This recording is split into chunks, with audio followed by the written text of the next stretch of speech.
छापीहीरा नगर परिषद पर गंभीर सवाल, विवादित एजेंडे से भड़का जनप्रतिनिधियों का आक्रोश। छापीहीरा राजगढ़। छापीहीरा नगर परिषद एक बार फिर अपनी कार्यप्रणाली को लेकर कटघरे में खड़ी नजर आ रही है। सोमवार को प्रस्तावित विशेष सम्मेलन न केवल निरस्त हुआ, बल्कि इसने परिषद की नियत, पारदर्शिता और प्रशासनिक क्षमता पर गंभीर सवाल खड़े कर दिए हैं। सबसे बड़ा सवाल उस 11वें एजेंडा बिंदु को लेकर उठ रहा है, जिसमें अतिक्रमण से जुड़े एक ऐसे विवादित भूमि मामले को शामिल किया गया, जिस पर स्वयं नगर परिषद पहले ही लिखित रूप से यह स्वीकार कर चुकी है कि उक्त भूमि उसके अधिकार क्षेत्र में नहीं आती। इसके बावजूद उसी विषय को बैठक के एजेंडे में शामिल करना सीधे सीधे परिषद की कार्यशैली पर संदेह उत्पन्न करता है। वार्ड पार्षदों का सामूहिक बहिष्कार कोई सामान्य घटना नहीं है, बल्कि यह इस बात का स्पष्ट संकेत है कि परिषद के भीतर ही निर्णय प्रक्रिया को लेकर गहरी असहमति और अविश्वास व्याप्त है। 14 पार्षदों का एकजुट होकर बैठक से दूरी बनाना ये दर्शाता है कि मामला केवल एक बिंदु का नहीं, बल्कि पूरे प्रशासनिक रवैये का है। सबसे चिंताजनक पहलू यह है कि जिस विषय पर पहले से ही मुख्यमंत्री हेल्पलाइन 181 हेल्पलाइन पर शिकायतें दर्ज हैं और परिषद खुद उसे अपने अधिकार क्षेत्र से बाहर बता चुकी है, उसी पर निर्णय लेने का प्रयास क्यों किया गया? क्या यह महज प्रशासनिक लापरवाही है या फिर इसके पीछे किसी प्रकार का दबाव, पक्षपात या व्यक्तिगत स्वार्थ छिपा हुआ है? यदि नगर परिषद को ये ज्ञात था कि भूमि अन्य विभाग की है, तो फिर इस प्रकार का एजेंडा तैयार करना न केवल गैर जिम्मेदाराना है, बल्कि यह जनप्रतिनिधियों को अनावश्यक कानूनी जोखिम में डालने का प्रयास भी प्रतीत होता है। पार्षदों की यह आशंका पूरी तरह वाजिब है कि भविष्य में किसी भी विवाद की स्थिति में जवाबदेही उन्हीं पर थोपी जा सकती थी। इस पूरे घटनाक्रम ने ये भी उजागर कर दिया है कि नगर परिषद में निर्णय लेने की प्रक्रिया कितनी असंगठित और अपारदर्शी हो चुकी है। बिना स्पष्ट अधिकार और तथ्यों के आधार पर ऐसे गंभीर मुद्दों को एजेंडे में शामिल करना प्रशासनिक अक्षमता का प्रमाण है। वहीं बैठक में क्षेत्रीय विधायक की मौजूदगी के बावजूद पार्षदों का बहिष्कार करना ये दर्शाता है कि स्थिति कितनी गंभीर और असहज हो चुकी है।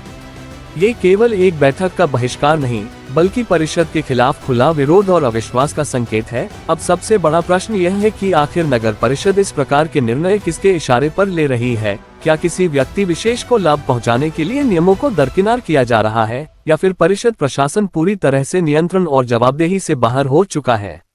यदि समय रहते इस पूरे मामले की निष्पक्ष जाँच नहीं की गयी, तो ये केवल प्रशासनिक विफलता नहीं, बल्कि जनता के विश्वास के साथ सीधा विश्वासघात माना जाएगा। नगर परिषद को अब स्पष्ट जवाब देना होगा कि आखिर किस आधार पर इस विवादित विषय को एजेंडे में शामिल किया गया और इसके पीछे जिम्मेदार कौन है। वहीं मुख्य नगर पालिका अधिकारी हरिओम शर्मा का कहना है, कोरम पूरा नहीं होने के कारण बैठक नहीं हुई। काफी समय तक पार्षदों का इंतजार करना पड़ा। अगली बैठक की सूचना पृथक से जारी की जाएगी। आज 30/3/2026 को हमारी बैठक थी नगर परिषद छापीहीरा की, जिसमें विषय 11 पॉइंट थे हमारे। 11 पॉइंट में जो 11वां पॉइंट है, 11वां पॉइंट में ये श्रीमान नगर पंचायत का कहना है कि जो थाना परिसर की जगह है उसको जिसका कब्जा वहाँ पे है उनको देने हेतु विचार के लिए यहाँ पे रखा गया था पॉइंट को। पर उसको पूर्व से वहाँ पर राजेश गुप्ता करके एक दुकानदार है, उसकी वहाँ पे शिकायत है कि ये जो जगह, ये जो दुकान है शिक्षा विभाग की है, और उसके ही उत्तर में नगर पंचायत ने 181 पे अपना जवाब भी पेश किया है। उसमें ये कहना है नगर परिषद का कि यह हमारी जगह नहीं है, यह शिक्षा विभाग की जगह है, तो देने का अधिकार भी शिक्षा विभाग को है। तो श्रीमान हमारा ये कहना था सीएमओ साहब से, जब शिक्षा विभाग की जगह है तो आप प्रस्ताव में ये पॉइंट लेके किसी को भी क्यों प्रस्ताव लेके आप देना चाहते हो? कल से कोर्ट का कोई मामला हुआ तो कौन जवाबदार है इसका? इसलिए मीटिंग कैंसिल हुई। इसलिए मीटिंग हमने 14 पार्षदों ने सर्वसम्मति से बहिष्कार किया मीटिंग का कि ये पॉइंट हट जाए, उसके बाद कोई मीटिंग रखी जाए। परिषद का अधिकार भी नहीं है और इसको देने का हमारा परिषद को कोई अधिकार नहीं है।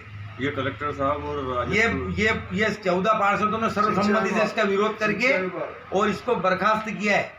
इसकी तारीख नहीं बढ़ाई है, हमने इसको बर्खास्त किया है आज की बैठक को। और वर्तमान में अब नया एजेंडा, नई तारीख निकलेगी, उसके बाद ही बैठक होगी। शिक्षा विभाग के बीओ साहब ने पंचनामा बना चुके हैं।